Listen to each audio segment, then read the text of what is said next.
আল্লাহ ছাড়া অন্য কারোর নামে কসম করা যাবে না। অনেক লোক মিথ্যা কথাকে দাম বাড়ানোর জন্য, মিথ্যা কথাটাকে সত্য প্রমাণ করার জন্য বলে আল্লাহর কসম ভাই টাটকা মাল। কি বলছে বলুন? আল্লাহর কসম টাটকা মাল। আল্লাহর কসম আমি মিথ্যা বলি না, আল্লাহর কসম আমার মেয়েটা খুব ভালো, আল্লাহর কসম আমার ছেলেটা খুব ভালো, আল্লাহর কসম আমি গতকাল বাড়িতে ছিলাম না। যদি কেউ মিথ্যা কথা বলে শপথ করে বিশাল বড় একটা পাপের কাজ করলো। আর আল্লাহ ছাড়া পৃথিবীতে অন্য কারোর নামে কখনো কসম করা যায় না। অনেকে মায়ের কসম করে, অনেকে বাপের কসম করে, অনেকে দাদার কসম করে, অনেকে কোরআন শরীফে হাত দিয়ে কসম করে, অনেকে মসজিদে উঠে কসম করে। নবী বললেন মান হালাফা বিগাইরিল্লাহি ফাকাদ আশরাক, যে ব্যক্তি আল্লাহ ছাড়া অন্য কারোর নামে শপথ করলো, কারোর নামে কসম করলো, ও কাফের হয়ে গেল, মুশরিক হয়ে গেল। তওবা করে ঈমান না আনলে ওকে মুসলমান বলে কখনো জানাজা পড়া যাবে না। আমরা শুধু আল্লাহর নামে কসম করি না বাবার নামে কসম করি? বলেন। আল্লাহর নামে কসমের সাথে সাথে মায়ের কসম, বাপের কসম, ছেলের কসম, কোরআনের কসম, মাদ্রাসার কসম, মিথ্যা করে মসজিদে উঠে গা ধুয়ে মসজিদে বলছে এই দেখ মাথা কোরআন শরীফে বলছে। তো যে মিথ্যা বলবে তার কাছে মসজিদ কি আর মন্দির কি সব তো সমান। সারা জীবন যার মিথ্যা অভ্যাস যায়নি ও মসজিদে গোসল করলে ভালো কথা বলবে? বলবে না। যেন আল্লাহ ছাড়া কারোর নামে কসম করা যাবে না, এটা যেন মাথায় থাকে। কোনোদিন কখনো আল্লাহর কসম ছাড়া অন্য কারোর নামে শপথ করবেন না, আপনি মুশরিক হয়ে যাবেন, ঈমান চলে যাবে। এটাই আল্লাহ পাকের সূরা বানী ইসরাঈলের প্রথম আয়াতের কথা। তারপর আল্লাহ কি বলছে? ওয়াবিল ওয়ালিদাইনি ইহসানা, আল্লাহর পরেই পৃথিবীতে যার সঙ্গে সবচাইতে সৎ আচরণ করবে তিনি হলেন তোমার আব্বা এবং আম্মা। সুবহানাল্লাহ বলেন। আল্লাহর পরেই পৃথিবীর কোন ব্যক্তির সঙ্গে যদি ভালো আচরণ করতে হয়, পৃথিবীর কোন ব্যক্তি যদি আপনার কাছে ভালো ব্যবহারের আশা করে, সেটা হচ্ছে বাবার। কারণ তিন ব্যক্তির দোয়া আল্লাহর দরবারে 100% কবুল হয়। এক নম্বর হলো নবীজি বলেন সালাসু দাওয়াতুন মুস্তাজাবাত লা শাক্কু ফিহিন্না, তিন ব্যক্তির দোয়া আল্লাহর দরবারে কবুল হবে এ ব্যাপারে কোনো সন্দেহ নাই। এক নম্বর হলো বাপ মার দোয়া সন্তানের জন্য, দুই নম্বর হলো মুসাফির বা সফরে গিয়ে দোয়া করলে আমার আল্লাহ দোয়া কবুল করে। তিন নম্বর হলো কোন ব্যক্তি যখন জুলুমের শিকার হয়, অত্যাচারিত হয়, ভিকটিম হয়, মাজলুম ব্যক্তি যদি আল্লাহর কাছে দোয়া কিংবা বদদোয়া করে, ওর দোয়া আল্লাহ কবুল করে। কজন বললাম? মনে থাকবে ইনশাআল্লাহ।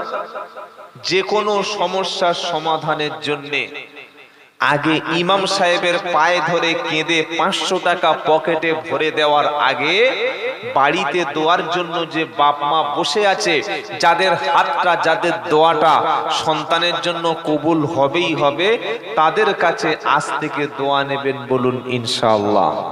মাথায় থাকবে কথাটা।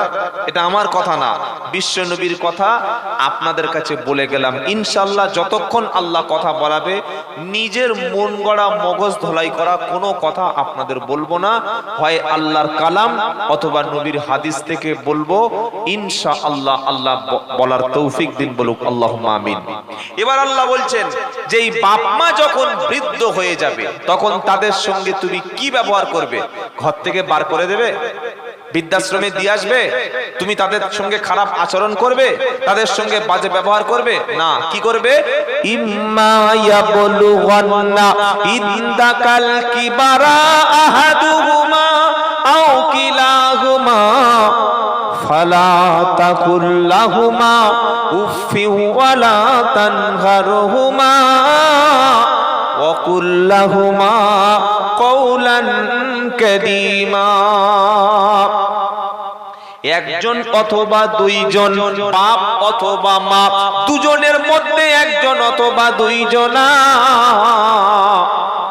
যদি তারা বুড়ো বা বৃদ্ধ বা বার্ধক্য হয়ে যায়, আল্লাহ বলছে তুমি তাদের সঙ্গে ধমক দিয়ে কথা বলো না, তোমার ব্যবহারে তারা যেন উফ এই শব্দটুকু বলে না, বরং ওয়াকুল্লাহুমা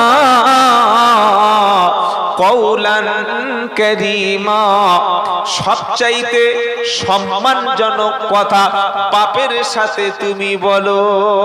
বাড়িতে যেদিন মিলাদ হবে, বড় মিষ্টি কিনে খড়িবাড়ি বাজার থেকে 500 টাকার ফল কিনে প্লেটে কেটে তুমি ইমাম সাহেবকে খাইয়েছো, মুফতি সাহেবকে খাইয়েছো, বক্তা সাহেবকে খাইয়েছো, মাথার টুপিটা খুলে তাদের কাছ থেকে তুমি ফুঁক নিয়েছো, আর তুমি ভেবেছো এত বড় বক্তা মানে দোয়া করলেই কবুল হবে, উনি রাজি থাকলে আল্লাহ ব্যবসাটা খুলে দেবে, উনি রাজি থাকলে আমার সংসারে অভাব হবে না। কোরআন বলছে না, সবচাইতে ভালো আচরণটা যার সাথে করবে ওয়াকুল্লাহুমা কওলান কারীমা, সম্মানজনক রেসপেক্টফুল ভাবে যার সাথে কথা বলবে সেটা হলো আব্বা মা। সুবহানাল্লাহ বলেন। এগুলো গল্প নাকি আল্লাহর কালাম? কোরআন থেকে একটা একটা করে পড়ে শোনাচ্ছি। এবার এই বাপ মা যেদিন মারা যাবে, বাপ মা মারা গেল, জানাজার নামাজ হয়ে গেল, 40 দিন পরে গরু জবাই হলো, বিশাল খানা, বাপের কবর জিয়ারত করে খানা খেয়ে করে দিলাম পায়খানা, ঝামেলা শেষ। এবার বছরে একবার হয়তো একটু মিলাদ হবে আর বাপের জন্য লোক দেখানো দোয়া হবে, এটাই তো আমরা করি। কিন্তু কোরআন অন্য কথা বলছে। কোরআন কি বলছে? তুমি তোমার বাপের জন্য, মায়ের জন্য কখনো দোয়া করতে ভুলবে না। তোমার বাপ মা মারা গেলেও তারা তোমার কাছে দোয়ার আশা রাখে।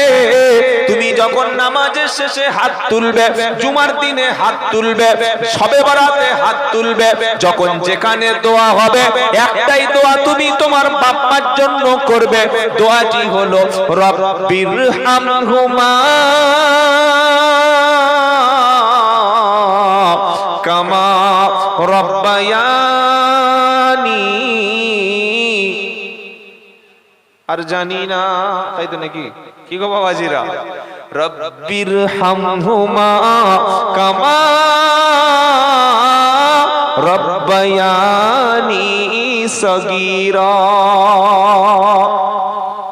1.5 লাখ টাকা খরচ করে বাপের মিলাদ হচ্ছে, বাড়িতে দোয়া হচ্ছে, কোরআন পড়ছে, কলেমা পড়ছে, ও তখন বাজার করছে। দেয় নারকেল দে, 500 সিমুই দে, 5 কেজি গরুর মাংস দে, 2 কেজি বড় মাছ দে, 1.5 কেজি ভালো চিংড়ি দে। কেন? আত্মীয় স্বজন খাবে। বাপ মার দোয়ার যেদিন সেদিন ভুলে গেল, আল্লাহ পাক শোনাচ্ছে, দেখ তোমার বাপের অনুষ্ঠান যেদিন হলো ওদিন আনুষ্ঠানিক ভাবে দোয়া করে তুমি শেষ করে দিলে, এটা ইসলাম বলে নাই। বরং ইসলাম কি বলছে? প্রত্যেক দিনে, প্রত্যেক নামাজের শেষে, প্রত্যেক দোয়ার মধ্যে যখন হাত তুলবে, যখন মনে চাইবে বাপ মার কথা, সঙ্গে সঙ্গে তুমি বলবে, কি বলবে? রব্বিরহামহুমা কামা রব্বায়ানি সগীরা। সকলে আমার সঙ্গে পড়ুন, রব্বিরহামহুমা কামা রব্বায়ানি সগীরা। বললে হুজুর মানে বলুন, নিশ্চয়ই বলবো।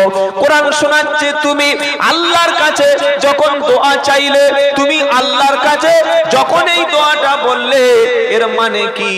রব্বিরহামহুমা, আল্লাহ তুমি তাদের দুজনের উপর, তাদের মানে কারা?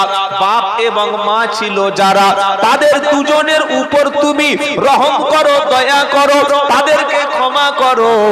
কামা রব্বায়ানি সগীরা, আমি যখন ছোট ছিলাম, শিশু ছিলাম, শৈশব, কিশোর ছিলাম, যুবক ছিলাম, এই কঠিন সময়গুলিতে তারা খাওয়ালে তবে খেতাম, তা না হলে খাওয়ার ক্ষমতা থাকতো না।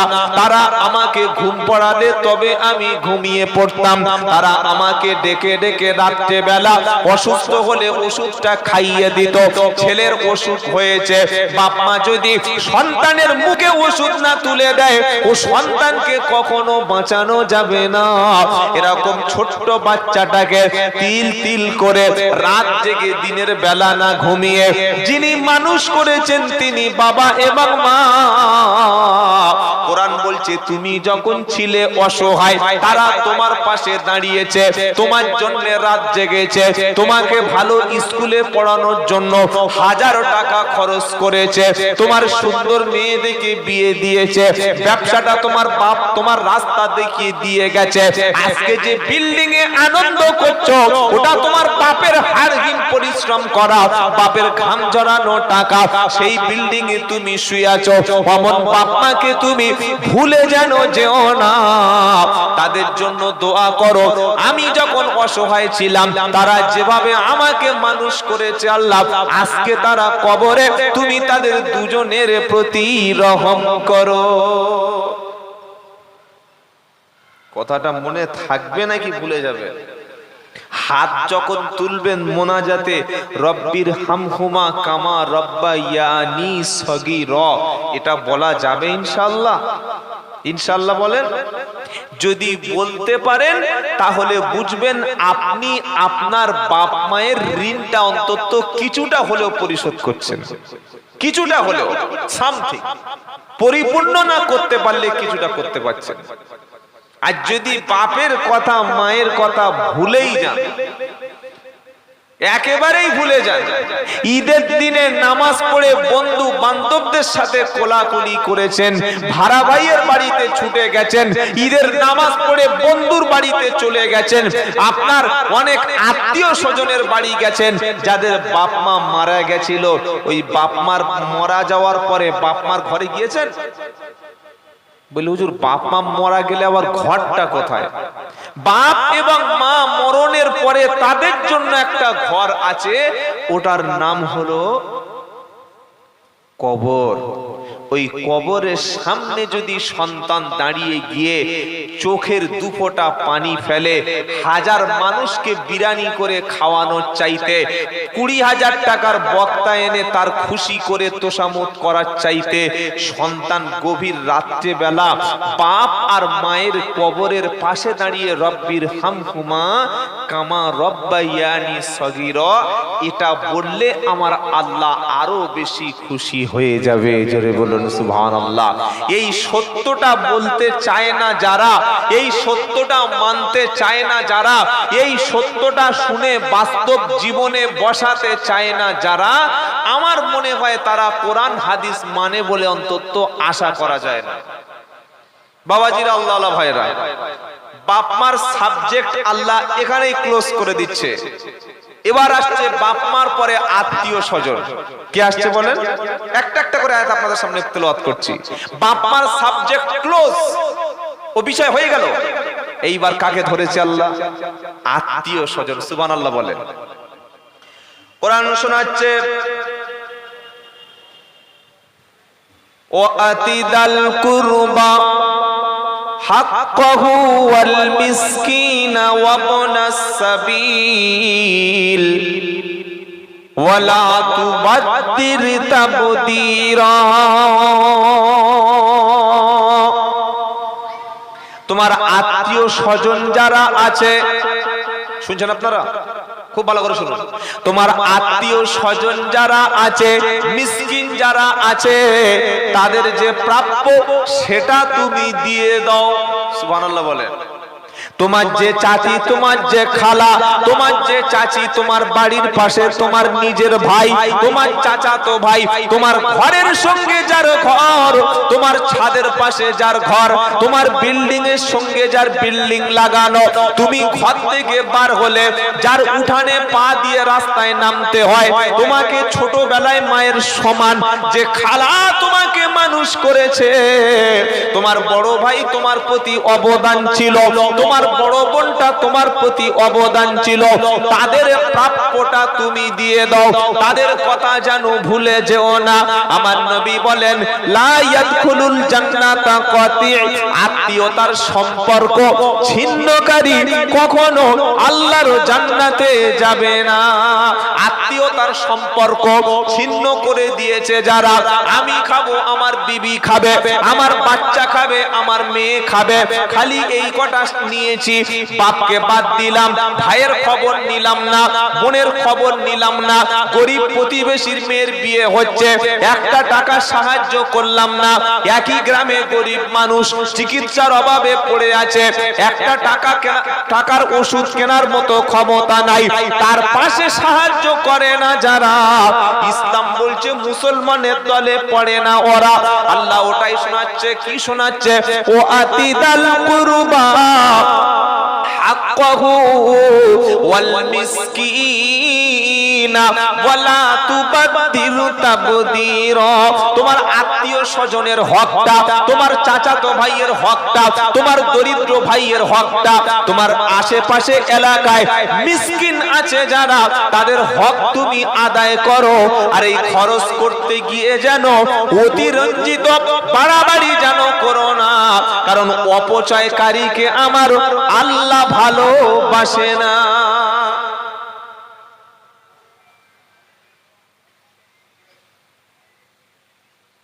ঈদের দিনে সবাইকে জামা কাপড় দিলাম, কিন্তু আমাকে যে খালা সারা জীবন মানুষ করেছিল, মা মরণের পরে খালার খবর নিলাম না। ঈদের দিনে সবার হাতে টাকা দিয়ে খুশি করলাম, মন জয় করলাম, আমার ঘরের যে কাজের মেয়েটা তার খবর নিলাম না। আমার নিজের ছোট ভাইটা অসহায়, তাকে কিছু দিয়ে ঈদের দিনে হাসি মুখে বিদায় দিতে পারলাম না। আল্লাহর নবী বললেন, ও মানুষ, মুসলমান দূরের কথা, মানুষ কিনা সন্দেহ আছে। মুসলমান হলো সে নিজে খায়, প্রতিবেশীকে খেতে দেয়, নিজে যেমন ঘুমায় অন্য মানুষকে শান্তিতে ঘুমাতে দেয়, যারা প্রকৃত মুসলমান হলো তারা। নবী সাল্লাল্লাহু আলাইহি ওয়াসাল্লামের কাছে একজন গিয়ে বলছে, হুজুর একটা পাপ করেছি। নবী বললেন, তোমার মায়ের খেদমত করো। সে ব্যক্তি বললেন, হুজুর মা তো বেঁচে নাই। নবীজি বললেন, তোমার খালা কি বেঁচে আছে? কি বললেন? তোমার খালা কি বেঁচে আছে? তিনি বললেন, হ্যাঁ। নবীজি বললেন, তোমার খালার খেদমত করো, মায়ের সমপরিমাণ সওয়াব হবে। জোরে বলুন সুবহানাল্লাহ। বাবাজিরা, আল্লাহ ভাইরা, এখন মানুষ প্রচুর ব্যস্ত, প্রচুর ব্যস্ত। আমরা মানুষের সময় নেওয়ার মতো, খবর নেওয়ার মতো আর সময় নাই। কি বলছি বুঝতে পারছেন না? এত ব্যস্ত। কিন্তু আমার আল্লাহ পাক শোনাচ্ছে, আত্মীয় স্বজন প্রতিবেশীকে ভুলে যেও না। মুসলিম মহল্লার মধ্যে একটা মসজিদের আন্ডারে যদি 10টা গরিব মানুষ থাকে, 90টা মুসলমান যদি ধনী হয়, 10টা গরিব মুসলমান থাকে, মুসলমানদের চিত্র এটাই হবে, ওই 10টা গরিব মানুষ বিপদে পড়ে বাইরে ভিক্ষা করবে না, বরং এই মুসলিম মহল্লার 90টা মানুষ অর্থ দিয়ে তার পাশে সাহায্য করবে। এটাই হলো মুসলমানদের নমুনা। আপনি শিয়ালদায় যান, হাওড়ায় যান, পাকসার কাছে যান, বর্ধমানে যান, খড়িবাড়ি বাজারে যান, হাড়োয়ায় যান, বসিরহাটে যান, মালঞ্চে যান, রাজারহাটে যান, নিউ টাউনে যান, সবচাইতে ভিক্ষা যারা করে তারা কারা? মাথায় টুপি, মুখে দাড়ি, টেনে উঠে লা ইলাহা ইল্লাল্লাহ, লা ইলাহা ইল্লাল্লাহ। আমি ভাবলাম, এত বড় আল্লাহর ওলি কে রে বাবা, টেনে উঠে জোরে জোরে কলেমা পড়ছে। কাছে গিয়ে দেখি ফকির সাহেব। কি সাহেব বলো? ফকির সাহেব। মানে কলেমাটাকে কোন জায়গায় নামিয়ে এনেছে, ও ভিক্ষা করবে, মানুষের কাছে হাত পাতবে, কিচ্ছু বলতে পারছে না, লা ইলাহা ইল্লাল্লাহ, দুটো ভিক্ষা দাও। কলেমার জায়গায় কোথায় পৌঁছে গেছে দেখেন। এটা যেন না হয়। আমরা আমাদের গরিব মানুষ অসহায়দের পাশে দাঁড়াবো, বলুন ইনশাআল্লাহ। বলে হুজুর আল্লাহর নবী কি করেছিলেন সমাজের জন্য? বিশ্ব নবী যখন মদিনায় গেলেন, মদিনায় ছিল সবচাইতে গরিব আনসারী সাহাবা। আল্লাহর নবী সাল্লাল্লাহু আলাইহি সাল্লাম একটা ব্যাংক উদ্বোধন করলেন। ওই ব্যাংকে কিন্তু ইন্টারেস্টের কোনো ট্রানজাকশন হতো না। ব্যাংকটা গরিবদের জন্য নবীজি তৈরি করলেন, শিলান্যাস করলেন।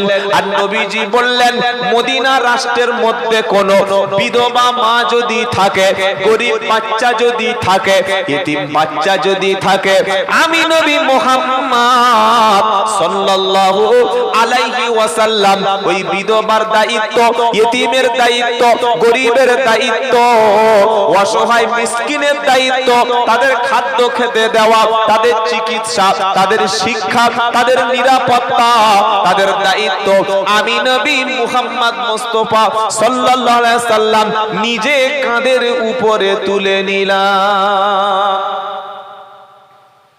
রমজান মাস আসার আগে মসজিদ কমিটি বলে চাঁদা দাও, ইমামের মাইনে দেব। ঈদের সময় কালেকশন করে, জলসার সময় মসজিদ কমিটি কালেকশন করে, নবী দিবসে মসজিদ কমিটি কালেকশন করে, মসজিদের রঙের জন্য মসজিদে কালেকশন হয়। হয় কি হয় না? জোরে বলুন হয়।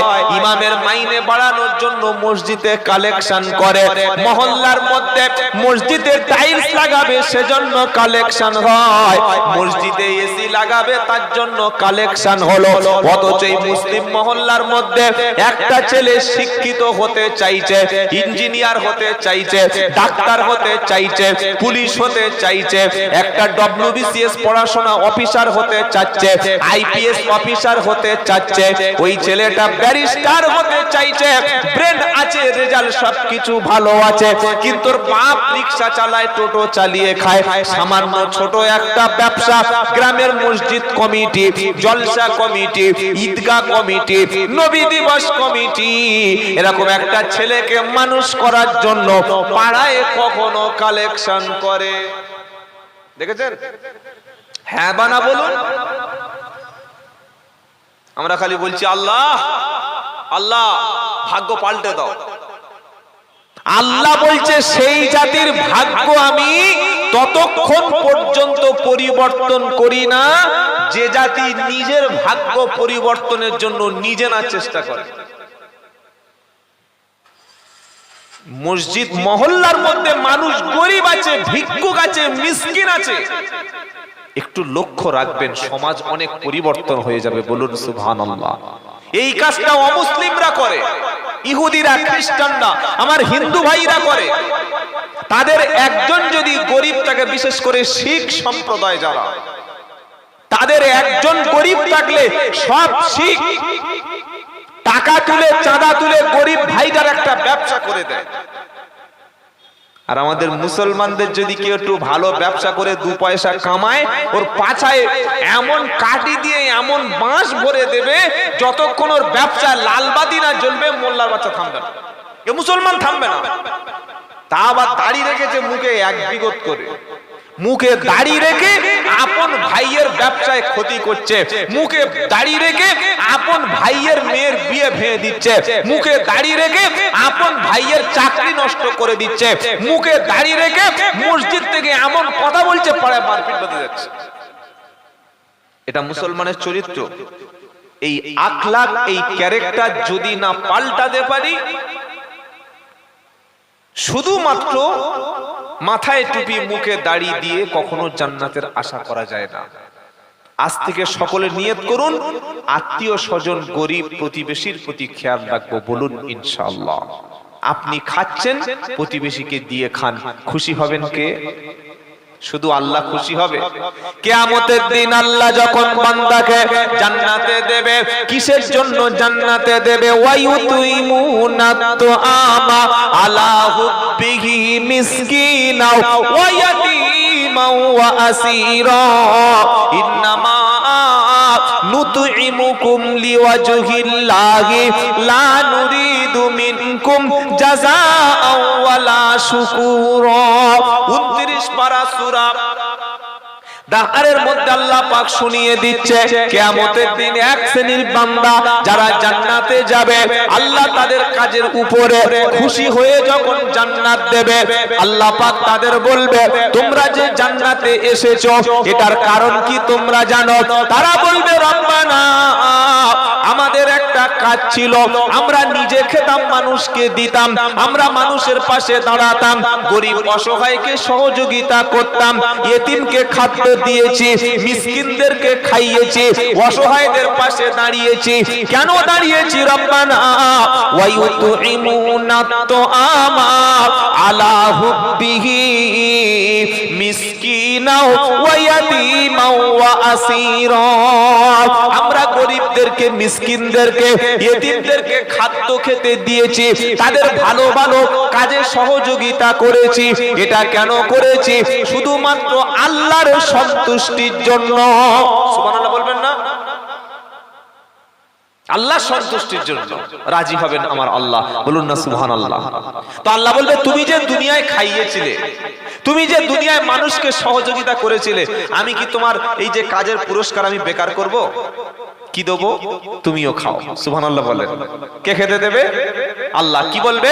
কুলু ওয়াশরাবু হানিআম বিমা আসলাফতুম ফিল আইয়ামিল খালিয়া। 29 পারা সূরা হাক্কার মধ্যে আল্লাহ পাক ঈমানদার ব্যক্তিকে জান্নাতের মধ্যে যখন তিনি খেতে দেবে, দিয়ে বলবে কুলু ওয়াশরাবু, যত পারো তত খাও, যেটা ভালো লাগে সেটা খাও। ভালো ভালো কোল্ড ড্রিঙ্কস আছে, কোল্ড ড্রিঙ্কস মানে শুধু কোকা কোলা না। মুসলমানের ছেলে এখনো পর্যন্ত কোকা কোলা, এখনো পর্যন্ত স্প্রাইট, এখনো পর্যন্ত 7 আপ, এখনো পর্যন্ত ইসরায়েলের মাল বাড়িতে আছে। এদিকে দোয়া করছে আল্লাহ ফিলিস্তিনিদের বাঁচাও, আর 7 up, Coca Cola, Pepsi, Israeli যত পণ্য আছে, যত মাল আছে কিনে ফ্রিজ ভরে রেখেছে। একদিকে দোয়া করছে আর একদিকে ইসরায়েলের জন্য টাকা পাঠাচ্ছে, তোরা তোদের মালগুলো কিনছি, এগুলি টাকা জমা কর, আর প্রত্যেকদিন 100 করে 150 করে মুসলমান শহীদ কর। কি বলছি বুঝতে পারছেন না? ঈদের দিনে একজন আমাকে দাওয়াত করেছে, এই ঈদ উল ফিতরে গেলাম, হালকা মিষ্টি মুখ করে দেখি 2 লিটারের মাল বার করেছে। কি ভাই এটা? বলছে একটু কিনেছি, খান। খান মানে এই যে টাকাটা আপনি 100 টাকা দিয়ে কিনলেন, এর 20 থেকে 30% প্রফিট, বেনিফিট বা লাভ এটা ইসরায়েলের কোম্পানি পাচ্ছে। আপনি আমাদের দেশীয় কোম্পানি মাল কিনুন, আপনি আমাদের ইন্ডিয়ান মাল কিনুন, খানকে আমরা নিষেধ করেছি। আমাদের ইন্ডিয়াতে প্রচুর মাল আছে। আপনি টুথপেস্ট ব্যবহার করছেন, দেশি ইন্ডিয়ান প্রোডাক্ট কিনুন। আপনি ডাব সাবান ব্যবহার করছেন, ওটা বাদ দিয়ে দেশীয় প্রোডাক্ট আপনি কিনুন। আপনি একটা অয়েল কিনছেন, হেয়ার অয়েল কিনছেন, ইসরায়েলি প্রোডাক্ট বাদ দিয়ে ভারতীয় প্রোডাক্ট কিনুন, এটা আমাদের দেশে লাভ থাকবে। কি ঠিক বলছি না ভুল বলছি? আপনি জেনে শুনে ইহুদিদের হাতে টাকা সহযোগিতা করছেন আর দোয়া করছেন আল্লাহ ইহুদিদের হাত থেকে ফিলিস্তিনিদের বাঁচাও। এই দুরকম কেন? ডাবল স্ট্যান্ড কেন? তাদের খাবার, তাদের পণ্য ব্যবহার করা আমাদের জন্য হারাম। তাদের মাল কিনে ফ্রিজ ভরে আবার দোয়া করছি আল্লাহ বাঁচাও। এটা যেন মাথায় থাকে। যারা শিক্ষিত সচেতন যুবক, যারা মনে প্রাণে ওই জায়নাবাদী ইহুদিবাদীদের জন্য বদদোয়া করুন, আল্লাহ যেন তাদের ধ্বংস করে। যারা নিরীহ ব্যক্তিদেরকে শহীদ করে, নিরীহ মানুষদেরকে হত্যা করে গোটা গাজা, রাফা, ফিলিস্তিনকে শেষ করে দিয়েছে, তাদের প্রোডাক্ট আপনার বাড়িতে আছে। তাদের প্রোডাক্ট ফ্রিজে ভরে কোকা কোলা খাচ্ছেন, 7 আপ খাচ্ছেন, পেপসি খাচ্ছেন আর ঢেকুর তুলছেন আর বলছে হজম হবে। লজ্জা পাওয়া দরকার আমাদের। আল্লাহ তৌফিক দান করুক, সকলে বলুন আল্লাহুম্মা আমিন। তাহলে আত্মীয় স্বজনের পিছনে খরচ করা একটা বিশাল সওয়াব, জোরে বলুন না সুবহানাল্লাহ। আপনার ভাই, আপনার বোন, তাদের পিছনে টাকা অর্থ খরচ করবেন, ওটা খরচ না, ওটা খরচও হলো, আবার দানের মতো সওয়াব হলো, আর আত্মীয়তার সঙ্গে সম্পর্কটা, রিলেশনটা আরো গভীর হয়ে গেল। জোরে বলুন না সুবহানাল্লাহ। আল্লাহ তৌফিক দিক, সকল বলুন আল্লাহুম্মা আমিন। তারপর আয়াত আল্লাহ বলছেন, ইন্নাল মুবাদ্দিরিনা কানু ইখওয়ানাশ শায়াতিন ওয়া কানাশ শাইতানু লিরাব্বিহি কাফুরা। আল্লাহ রাব্বুল আলামিন বলেন, ইন্নাল, নিশ্চয়ই, মুবাদ্দিরিনা কানু ইখওয়ানাশ শায়াতিন, যারা অতিরিক্ত খরচ করে, বেশি খরচ করে, বাড়াবাড়ি করে, প্রয়োজনের চাইতে বেশি খরচ করে যারা, ওরা হলো শয়তানের ভাই। এবার একটা সত্য কথা বলি, কিছু মনে করবেন না। মুসলমানের খাবারটা হালাল হবে না হারাম হবে? জোরে বলুন। হারাম হবে। সকালবেলা খালি পেটে ডাব খান, শরীরের উপকার হবে। একটু দুধ কিনে খান, উপকার হবে। দুটো খেজুর খান, উপকার হবে। একটু ভালো ফল খান, উপকার হবে। এই যে বিড়ি, সিগারেট, খৈনি, জর্দা, তেরেঙ্গা, শান্তি আর গুটকা, এতে কতটা উপকার হবে? জোরে বলুন। উপকার হবে। আমরা মৌলবীরা বলছি, বাবা বিড়ি খাওয়া যাবে না, বিড়ি খেও না, সিগারেট খেও না, এটা হারাম, খেলে জাহান্নাম। আর আমরা মৌলবীরা মসজিদের মধ্যে বসে তামাক আর চুন মেরে দিচ্ছি। মুয়াজ্জিন সাহেব, খাও, আমার একটু দাও। কি হলো এটা? এটা কি হলো? আমি বললাম বিড়ি খেও না, সিগারেট খেও না, এটা ক্যান্সার হবে, এটা হারাম। বিশ্ব স্বাস্থ্য সংস্থা হু বলছে এটা ক্যান্সার, ওটা নিষেধ করে দিলাম। আর আমি নেমে গাড়িতে বসে তামাক খেলাম, সিগারেট খেলাম, খৈনি খেলাম, জর্দা খেলাম, শেখর খেলাম, মসজিদে তাকবীর হচ্ছে, আবার মুখের মধ্যে তামাক দিচ্ছি। হয়তো অনেকে জানেন না, তামাক, খৈনি, জর্দা যা কিছুর মধ্যে আছে, প্রত্যেকটির মধ্যে রয়েছে বিষ। কি বিষ? নিকোটিন বিষ। এটা কে বলেছে? বিশ্ব স্বাস্থ্য সংস্থা। আপনি একটা তামাকের প্যাকেট কিনুন, জর্দার প্যাকেট কিনুন, শেখরের প্যাকেট কিনুন, শান্তির প্যাকেট কিনুন, ওর উপরে লেখা আছে, ছবি দেয়া রয়েছে, ওটা খেলে ক্যান্সার হয়। ক্যান্সার হয়ে গলার মাংস ঝুলে যাচ্ছে। এটা দেখে আমরা প্যাকেট কিনছি না কিনি না? এ বাবা, কিনছি না কিনি না? কিনি। আমরা নিজেরা নিজেদের ক্ষতি করে দিচ্ছি। আল্লাহ বলছেন অপচয় করো না, অর্থ সম্পদ অপচয় করো না। আর মুসলমান জাতি সবচাইতে অপচয় করে। কিরকম? একদিকে যখন আমার ফিলিস্তিনি ভাইগুলি খাওয়া পাচ্ছে না, ইসরায়েল তাদের পানি বন্ধ করে দিয়েছে, ইসরায়েল এখন বলছে ফিলিস্তিনিদের না খাইয়ে মারবো। একদিকে রয়েছে মিশরের মতো দেশ, একদিকে রয়েছে সৌদি আরবের মতো দেশ, আর একদিকে রয়েছে জর্ডান, আর একদিকে রয়েছে লেবানন। চারদিকে চারটে মুসলিম রাষ্ট্র, আর পাশে রয়েছে ইহুদি ইসরায়েল অবৈধ রাষ্ট্র। তারা যখন গাজার ফিলিস্তিনিদের খাবার আর পানি বন্ধ করে দিচ্ছে, পাশে সৌদি আরবের মুসলমানরা বিশাল বড় বড় খাসিগুলি জবাই করছে, বিশাল বড় বড় উটগুলি জবাই করছে। উটের পেটটা, নাড়িটা চাক করে, ময়লাগুলো বার করে, বিশাল বড় কড়াই তেলের মধ্যে উট ফেলে দিয়ে, ওটা জেসিবির মতো বড় ক্রেনে তুলে 150-200 লোকের একটা ডাইনিং টেবিলে সাজিয়ে, ওই সৌদি আরবের আমাদের যারা সৌদি রাষ্ট্রের পরিচালনা করছে, বিশাল বড় একটা আস্ত জ্যান্ত উটটাকে সাজিয়ে দিয়ে অল্প অল্প করে চামচে খাচ্ছে আর আনন্দ করছে। আর এদিকে পাশের রাষ্ট্র, বর্ডারের পাশে একই মুসলমান ভাই না খেয়ে ক্ষুধার জ্বালায় ছটপট ছটপট করে একটু পানি পর্যন্ত পাচ্ছে না, ভিক্ষা করছে। তার এটা মুসলমান তো? এই সৌদির মানুষরা মুসলমান তো? এই লেবানন মুসলমান, এই যারা জর্ডান, যারা মিশররা মুসলমান বলছেন আপনি? এরা ইহুদিদের কাজের সহায়তাকারী। সৌদি আরব যদি তেল বন্ধ করে দেয়, কোনদিন আমেরিকা আর ইসরায়েলের আকাশে কোনো ফ্লাইট ফ্লাইং করবে না। তেল বিক্রি করে খাচ্ছে, কোটি কোটি টাকার তেল দিক, সেটা তাদের ব্যবসা। কিন্তু পাশে ফিলিস্তিনি ভাইদের একটু রুটি দিবি না? একটু খাবার দিবি না, উট খাচ্ছে, ছাগল জ্যান্ত জ্যান্ত। আপনি ইউটিউবে সার্চ করুন, অবাক হয়ে যাবেন দেখুন। আমি তো দেখে বলছি আপনাকে, জ্যান্ত ছাগল জবাই করে পেটটা ছিঁড়ে দিয়ে তেলের মধ্যে ফেলে দিচ্ছে। এখন সার্চ করুন ইউটিউবে, দেখতে পাবেন বড় বড় এরকম ছাগল, মুখে ঘাস লেগে আছে, ওই মাল বসে বসে খাচ্ছে, পুরো খায় না। একটা দুটো মাংস খাবে, বাকি মাংসটা ডাস্টবিনে ফেলে দিচ্ছে। তাহলে এরা কি শয়তানের ভাই না? ভাই না, এরা শয়তানের, জোরে বলুন, আমার কথা না, আল্লাহর কথা। ইন্নাল মুবাদদিরিনা কানু ইখওয়ানাশ শায়াতিন, আমার আল্লাহ বলছেন নিশ্চয়ই প্রয়োজন ছাড়া অতিরিক্ত খরচ যারা করে এরা হলো শয়তানের ভাই।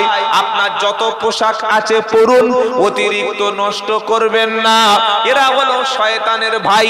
আপনি টাকা দিয়ে গাড়ি কিনেছেন, যতটা গাড়ির দরকার কিনুন, শুধু শখের বসে 3-4টে কিনে আপনি রেখে দিয়েছেন, অতিরিক্ত খরচ হলো শয়তানের ভাই। আপনার মেয়ের বিবাহ 10 লাখ টাকা খরচ করছেন, পাড়ার সবাইকে দাওয়াত করছেন, বিশাল বড় খরচ করে লোকের দেখাতে চাইছেন আমার স্ট্যাটাস আমি বজায় রাখবো, আমি সবার সঙ্গে চলি।